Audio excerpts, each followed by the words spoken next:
Drama serial कभी मैं कभी तुम की नेक्स्ट आने वाली एपिसोड में आप लोग देखने वाले हैं। मुस्तफ़ा घर छोड़कर चला जाता है, मगर हैरान कुन बात तो ये है कि इफ्तिखार साहब तो कम से कम शगुफ्ता बेगम की कैटेगरी में नहीं लाए जाते। तो उन्हें कैसे इस बात का यकीन हो गया कि उनके बेटे और बहू गलत हैं? उन्होंने चोरी की है और रुबाब का पैसा इतने आराम से चुरा लिया, जैसे उन्हें इस बात का एहसास नहीं कि रुबाब जैसी औरत अपना पैसा चोरी हो जाने पर शोर शराबा नहीं करेगी। तो कैसे ये सब लोग सोच सकते हैं कि ये काम शर्जीना या मुस्तफ़ा में से किसी का है? वहीं पर अब उनके घर छोड़ के जाने के बाद शगुफ्ता बेगम खूब शोर मचाती हैं। इस लड़की के आने के बाद इस घर का माहौल खराब हुआ है।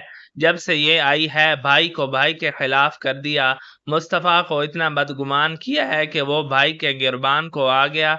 मगर यहाँ कोई ये पूछे कि अदील साहब के बारे में क्यों नहीं कहा जाता कि उन्होंने रुबाब के पीछे इस घर को छोड़ा, माँ बाप की नाराजगी मोल ली, और अब जब घर में आए हैं तो ऐसे बारात जुमान हुए हैं कि जाने का नाम नहीं ले रहे।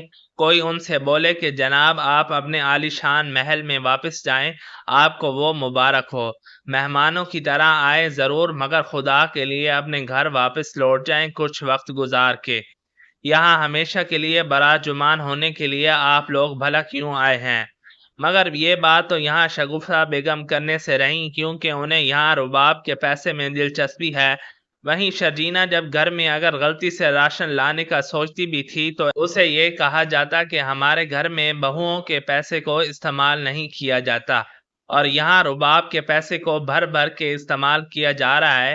बहरहाल मजीद आप देखने वाले हैं कि आगे बढ़कर अब सिदरा कह देती है कि मुस्तफ़ा और शर्जीना ऐसे बिल्कुल भी नहीं हैं, और शादी के बाद मुस्तफ़ा में कोई बुराई नहीं बल्कि मैंने अच्छाई देखी है। मुस्तफ़ा को शर्जीना ने जिम्मेदार बनाया है, खुद कमाने के लायक बनाया है।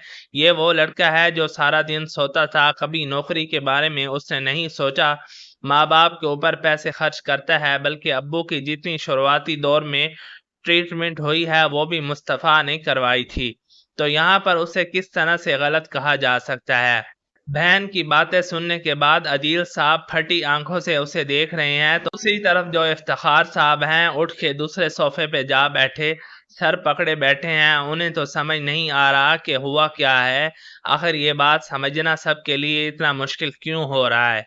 सारा खेल रुबाब का खेला हुआ है। उसने जानबूझकर सबके सामने लाए पैसे दिए और उसके बाद उन पैसों के गुम जाने का ड्रामा किया।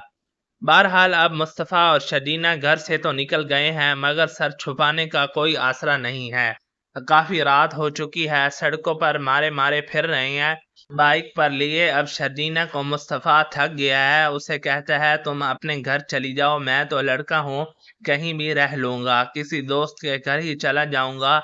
मगर यहाँ उसे साफ साफ शदीना ने कह दिया है तुम जहाँ जाओगे मैं तुम्हारे साथ जाऊंगी। जिसके जवाब में मुस्तफ़ा ने एक और सवाल किया, क्या मैं सड़कों की खाक छानूंगा? क्या मेरे साथ तुम वहां सोओगी?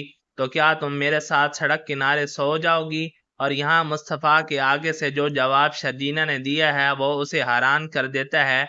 वो कह देती है हाँ, मैं तुम्हारे साथ हर हाल में रहूंगी। जाहिर सी बात है यहाँ पर अब दोनों परेशान हैं, कहाँ जाएं, कुछ वक्त आराम करना चाहते हैं, मगर कोई ठिकाना नहीं है। लिहाजा मुस्तफ़ा एक ढाबे पर यहाँ बैठ जाता है जहाँ शदीना को लेकर कुछ लड़के बदतमीजी करते हैं, तो मुस्तफ़ा उनसे भी लड़ पड़ता है। जिसके बाद शदीना उसे यही मशवरा देती है कि बेहतर है हम लोग अपने लिए कोई घर देखें।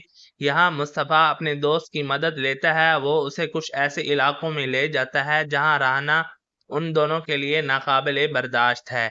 मगर फिर भी क्योंकि सच छुपाना है और शदीना कहीं भी मैके में या किसी को ऐसी बात बताना नहीं चाहती, लिहाजा वो मुस्तफ़ा के साथ कहीं भी रहने को तैयार है। ऐसे ऐसे घरों में रहने के लिए वो रजामंद हो जाती हैं जहां उसे देखकर मुस्तफ़ा हैरान होता है कि आखिर वो इतना बड़ा कदम कैसे उठा सकती है। बहरहाल मुस्तफ़ा और शर्जीना सच छुपाने की जगह तो ढूंढ लेंगे, जिस तरह से भी गुजारा किया जाएगा करेंगे, मगर आहिस्ता आहिस्ता शर्जीना देखेगी कि मुस्तफ़ा का रवैया बहुत ख़राब हो रहा है। वो हर वक्त रोता है, सोचता है, और यही उसे फील हो रहा है कि शायद जो हाल है आज मुस्तफ़ा का, اس کی ذمہ دار میں ہوں۔ اس کی سب سے بڑی غلطی اسے یہ لگتی ہے کہ اس نے مصطفیٰ کو شادی کے لیے فورس کیا، اور دوسری غلطی یہ لگتی ہے کہ وہ رباب سے لڑائی کر بیٹھی، جس کی وجہ سے ان لوگوں کو آج یہ دن دیکھنا پڑ رہا ہے۔ بہرحال اپنے گھر میں بھی اب شرینہ بہنوں سے اس بات کا تذکرہ کرتی ہے کہ جس مصطفیٰ سے اسے محبت ہوئی تھی، یہ تو وہ مصطفیٰ رہا ہی نہیں، بلکہ اسے اس بات کا احساس ہو رہا ہے کہ شاید وہ اب اس کے ساتھ زندگی گزارنا ناممکن سمجھ رہی ہے۔ وہیں پر دوسری جانب اپنے ماں باپ کو امپریس کرنے کے لیے یہاں عدیل صاحب اپنے والدین کو رباب کے گھر لے جاتے ہیں، اور رباب کو اب یہ بات بہت بری لگتی ہے۔